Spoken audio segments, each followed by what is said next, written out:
The Accidental Wizard, Part 9, 13th of June. Today is my birthday. Tomorrow is our 13th wedding anniversary, and we're still going to go out and celebrate at the restaurant we went to the day we got married. 13 has always been my lucky number. 19th of June. Pauline has dragged me off to Somerset to attend a retreat. This is where students work with spiritual advisors to help in their development and rid themselves of negative energy or anything else holding them back. We go out into the woods, and I manage to lose the others. I find them again, and everyone has chosen a tree to commune with. This is normally good fun, and I've grown to love a good hug with a tree. I love trees, and they're very grounding. Those roots are a great visualization of grounding. The most important practice you'll ever learn. Terry, our leader, finds me, and I suddenly feel mortally afraid. Not of him. He seems pretty harmless. Afraid of myself or what I'm holding in. Terry is also the best exorcist in the country, so I'm keen to watch and learn. He approaches me and says, really quietly, so only I can hear, "You can't do anything until you let this go." And he taps my heart chakra. Wow.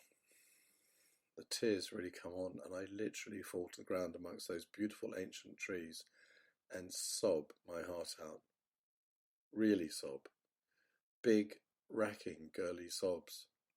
All my strength is gone.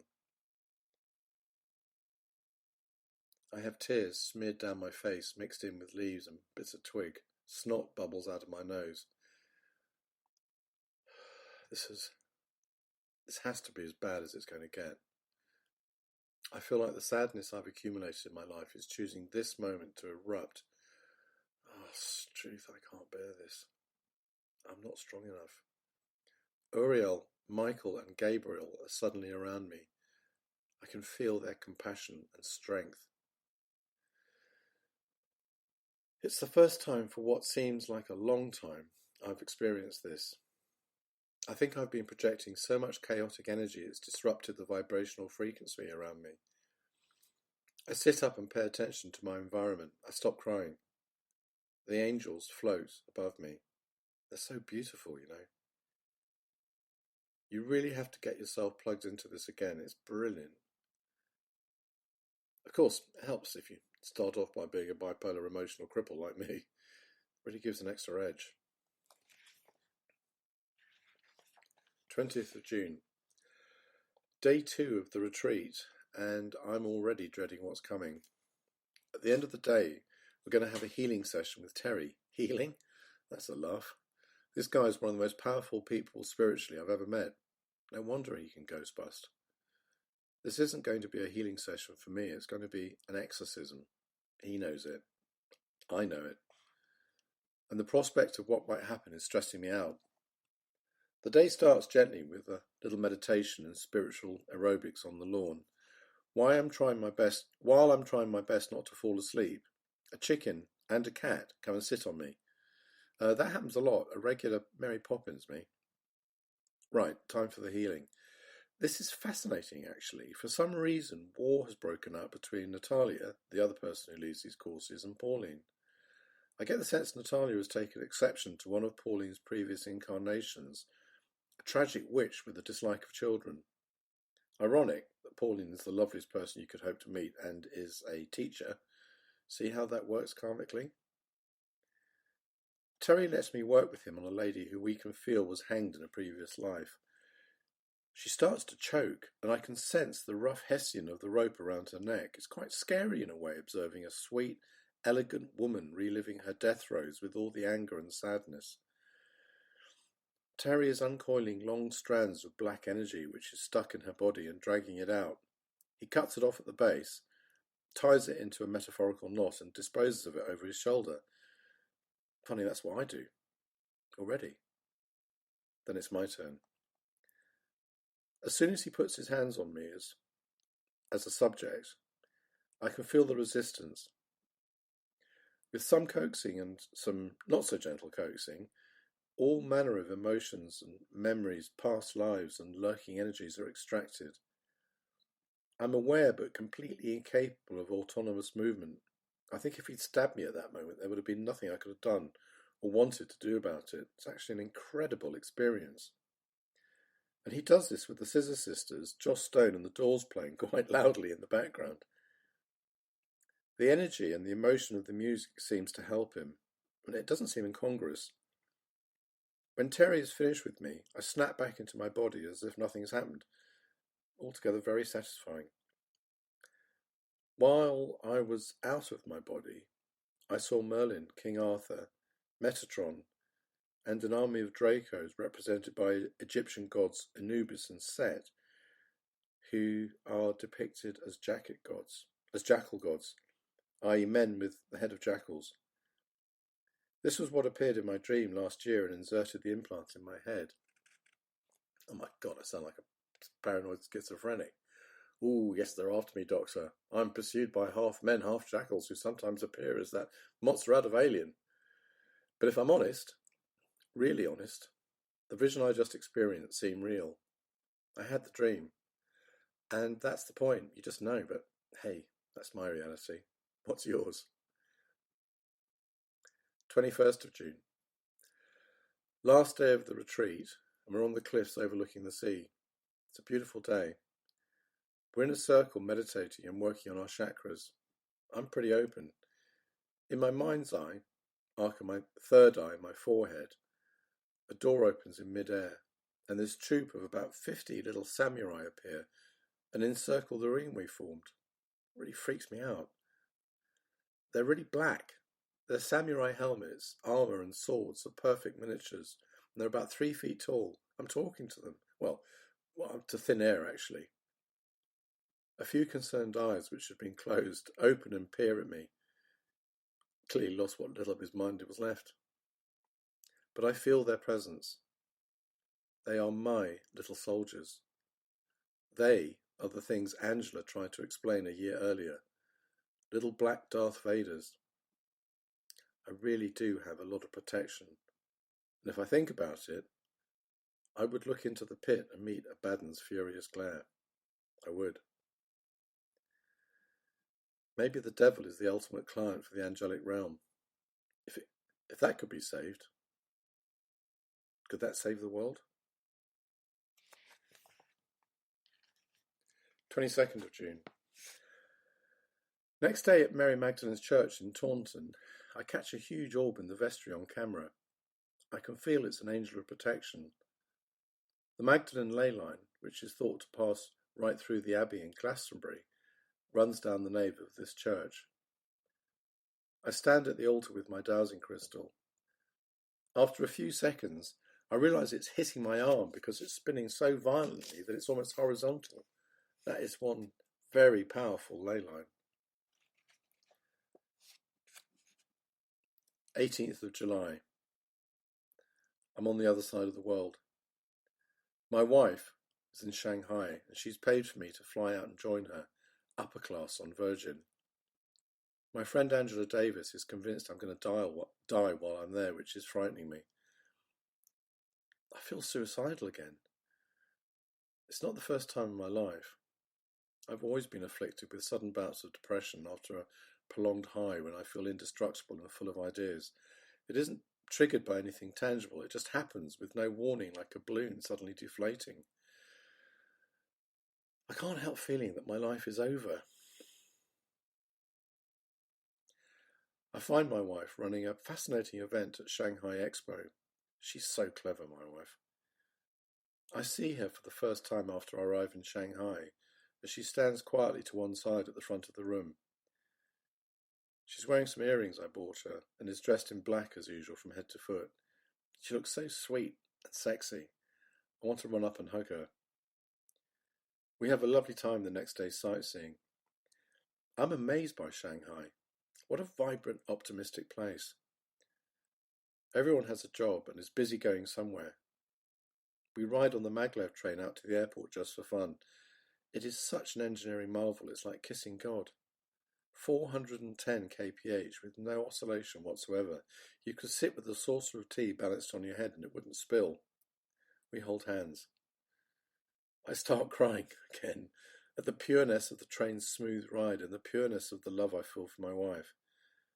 This is how I feel about God and the angelic realm. I love them for their purity and shining white, brilliant love. Nice train, I say. I squeeze her hand. She smiles at the 5-year-old sitting next to her, me. Am I ever going to grow up? Maybe not. Maybe I don't want to. I love the child in my heart. It's keeping me alive. We go for drinks in the financial district and sit admiring the magnificent view across the river. As dusk comes, the buildings light up. Literally, it's like an architectural firework display.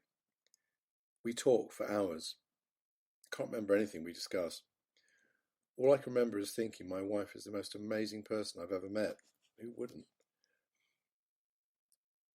To every person suffering the same circumstances or feeling very low for whatever personal sadness or tragedy you're facing, I'm sending you the biggest hug ever and a blessing from every angel there is. You're loved, you know. We all are. There is a ball of Archangel Raphael's green healing energy available for each and every one of you. I wish you all the love there is in the universe. I'm rubbing my hands together right now and forming the ball of energy in my hands, and now I'm blowing it to you gently with my love.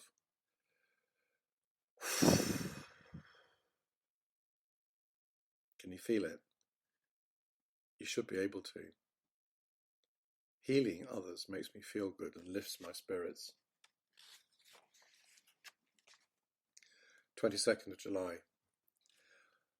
On the way to the airport, I'm in the back of a big black limo owned by the hotel. The 6-lane highway is almost empty. All We Ever Do Is Say Goodbye by John Mayer is playing. Perfect. The chauffeur is trying admirably hard not to, but is glancing at me in the rearview mirror. He's probably thinking I'm sad to be leaving such an incredible city, and in a way he's right. On the flight, I spend hours being consoled by the sweetest man I've ever met. He's one of the cabin crew. He's a gay man from Italy, and to be honest, the kindness he shows me is almost enough to win me round.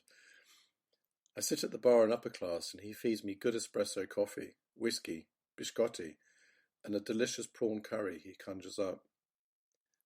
Bless you, you lovely gay man, wherever you are. You single-handedly restored my faith that night. I'm sorry I cried over your waistcoat. I'm such a big baby. But angels appear just when you need them in all guises. They really do. I seem to spend a lot of my life crying. 4th of September. I have met 2 of the most extraordinary individuals. It started over lunch with someone I'd never met before. We got to talking, and I know he's one of us immediately. His head sort of radiates energy which cracks off him.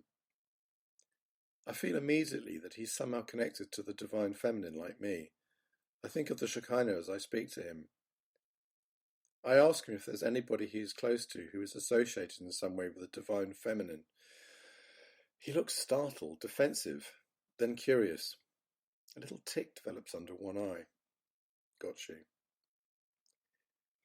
He's in a relationship with a woman who he thinks is somehow very special. He tells me she's the incarnation of Persephone, who, in Greek mythology, was the consort of Hades. I can sense Hades' presence. I'm not sure if I quite trust this entity. He was Zeus's brother for starters and is the gatekeeper of the underworld. In Egyptian history, Osiris, the high priest, performed the same role. Osiris is depicted as a priest with a rod clasped in his right hand, held across his chest.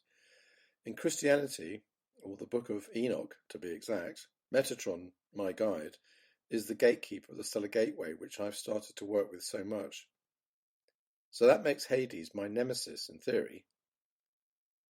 There is a tickle of resistance from my new friend. I have to meet Persephone, though. Persephone cooks the most fabulous roast chicken dinner with all the trimmings. I can't stop looking at her. It's almost pathological. I feel I'm in the presence of something quite extraordinary. For a start, there's something very unusual about her pupils. I'm not quite sure if she's wearing contacts. Her eyes are flecked green like a cat. In fact, her cat, which is snowy white, has one green and one red eye itself. For some reason, I think of Odysseus and the sirens who draw him and his ship onto rocks and they're lost. It's an odd image to come to mind. She shows me her ring, which is made from pink garnet or cornelian. It's cracked in the centre and engraved with a sort of intaglio script, which looks like it could be Aramaic. She tells me how she woke up in hospital after a failed suicide attempt when she was 16, and the ring had appeared on her finger. She hasn't taken it off since, ever. My sense it was a wedding ring from Hades. She says she became conscious of his presence after the ring appeared. I also get the sense that she has a chance in this life to do something amazing, to be the leader of men, a prophet. She laughs kindly and says she doesn't think so. She likes to cook and clean and just be a good wife. Yeah, right. Then I realise what makes her pupils so unusual is that they are red, blood red, very strange but very exotic and beautiful at the same time. Apparently it's caused by a recessive gene which originates in Greece. What a coincidence with the Greek god as a spirit consort. I suggest to my friend that he maybe starts taking pictures with a digital camera instead of its SLR, that he might be surprised by what he sees. He does, and he is. His garden is like a firework display in his pictures, and a large grey orb, which we both agree is Hades, is almost omnipresent. 10th of October, 10, 10, 10, as opposed to last year when I went up the tour with friends and it was 999. I'm approaching the tour with my new friend. My heart is thumping in my chest, and the weird words are starting to spill from my mouth as I run up the 500 steps or so to the tour. It's pitch black, and the wind is howling as usual. I race ahead of him and take up the familiar position on the tour. I'm kneeling, staff in one hand, feeling pretty bloody biblical if I'm honest. I'm shouting in what sounds like Aramaic. I'm praying for salvation for the human race. The phrase comes into my head. A perfect storm is coming. You must warn everyone. I'm not in my body anymore. Shit, this has never happened like this before. I think of that old guy who used to walk up and down Oxford Street every day with a sign saying the end is nigh. Well, it was for him as he died, but surely I'm not going to end up like him, wandering around, wild-eyed, claiming the end is in sight. I'm looking down on the tour. I can see my bald patch through my hat. X-ray paranoia. My friend is making a video of me as I sing, cry and laugh in, well, let's call it Aramaic for the sake of argument. It's 10, 10, 10 today. 10 to the 10 to the 10, 10, 10. Neat numbers seem to have an effect here. 090909 was the night of the big flash last year when I took that picture. I now have no clue what I'm doing. Something else has taken over. I think about Moses, Jesus, the archangels, a massive wave approaching, shaking, floods, the moon crashing into the earth. Images are being planted in my head. Then I'm back in my body. I'm lying flat on my face on the stones. I draw myself up and strike my stick on the hard surface of the stones. Boom! Out goes the old blue wave, out across Somerset, England, and around the planet. I used to do this before a long time ago, you know. Yeah, I used to do this before a long time ago. In a previous life. Then things quieten down and stop, it's over. My phone bleeps a message. It's from Kate, who I haven't mentioned for various reasons, but she's my very psychic friend. It reads, "Please warn me when you're going to do that. I just fell off the sofa."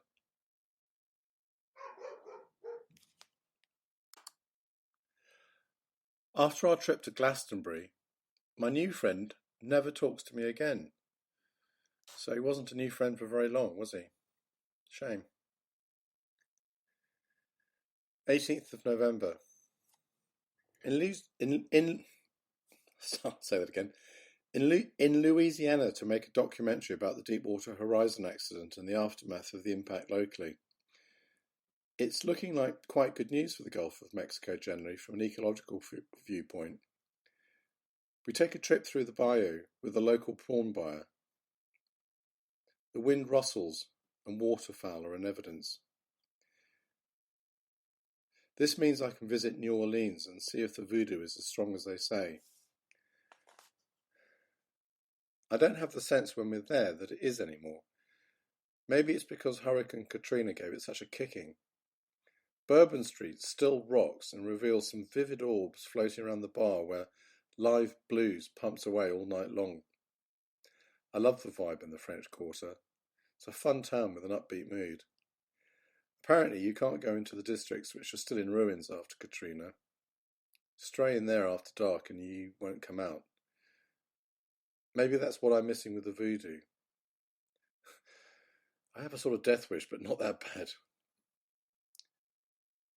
I feel very comfortable with the history and atmosphere of the place. In fact, I love it.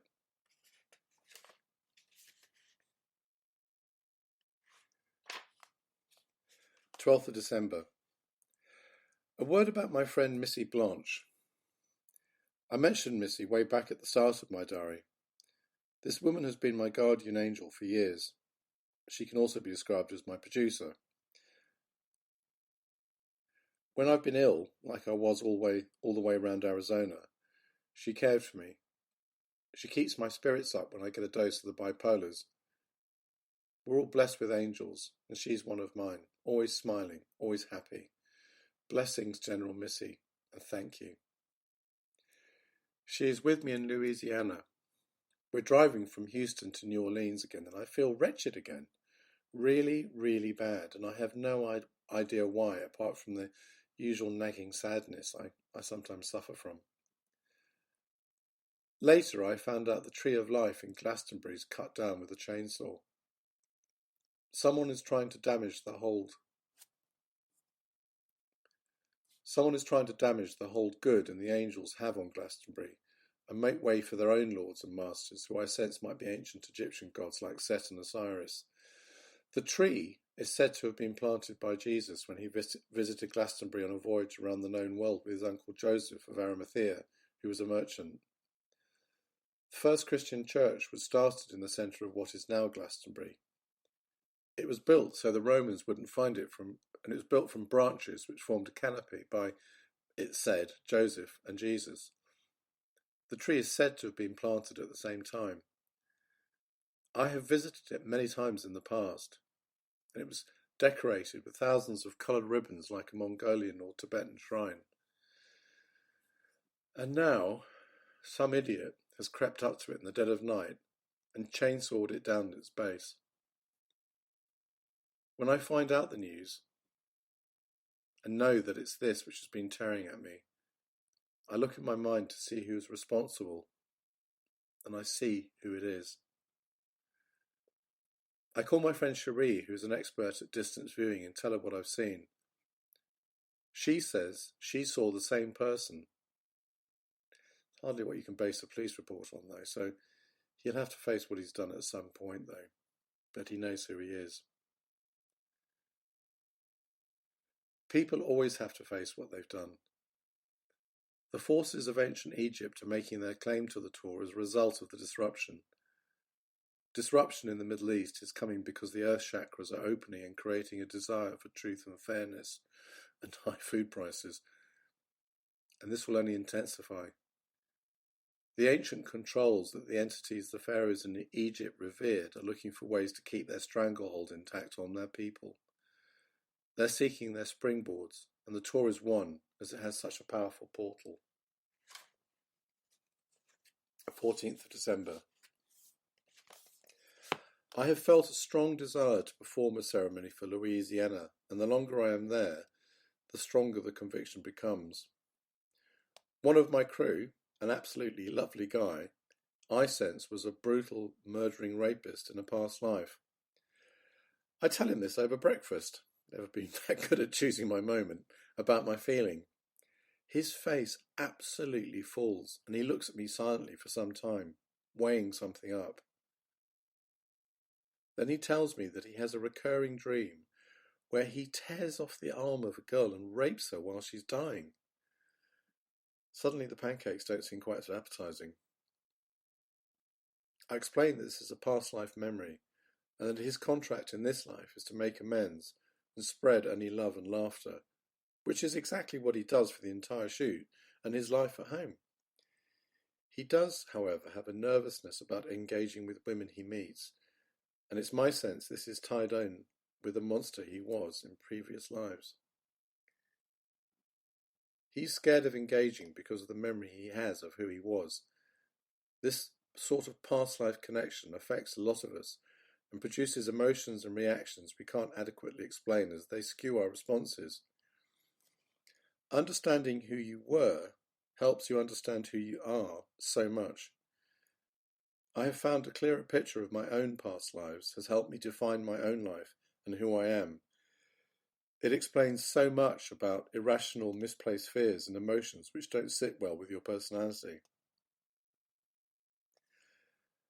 As a cleansing exercise, I invite my ex-murderer crew member to stand with me by the Mississippi outside New Orleans while I perform a ceremony. I can feel he's nervous as we walk away from the others who are busy filming a massive freighter steaming up the river. I click into Quetzalcoatl, my Maya spirit guide, and perform the ceremony on the bank of the river. Apparently, a small alligator makes a break for it just below us halfway through. I'm a long way away amongst the stars presenting a position to the galactic elders on behalf of the people of Louisiana to give them respite from hurricanes, oil spills, and voodoo. The petition is gravely accepted by the elders and lodged. As we climb back in the enormous SUV that we're using as a crew vehicle, I'm happy and content. Things will get better for Louisiana and New Orleans. 11th of January. I find myself alone in the Egyptian room tonight at the British Museum in London. 11:10:11. Another one of those freakishly neat dates and another amazing experience. The energy from ancient Egypt is getting more powerful. I don't trust it personally. Their gods Set, Anubis, and Osiris are my enemies dating back to previous lives when I was an Israelite in Egypt. Set and Anubis are depicted as jackal-headed gods, which are too close to draconian praying mantis imagery for my liking, or the Nephilim, of course. That makes total sense. Perhaps all that Egyptian iconography is a rendition of the Nephilim too. I'd just been to a private viewing of the Egyptian Book of the Dead at the British Museum, and on the way out looked in on the Egyptian room where there is an impressive collection of Egyptian curios. There were some powerful orbs around, and every shot I took featured something. Just incredible to have the place to myself.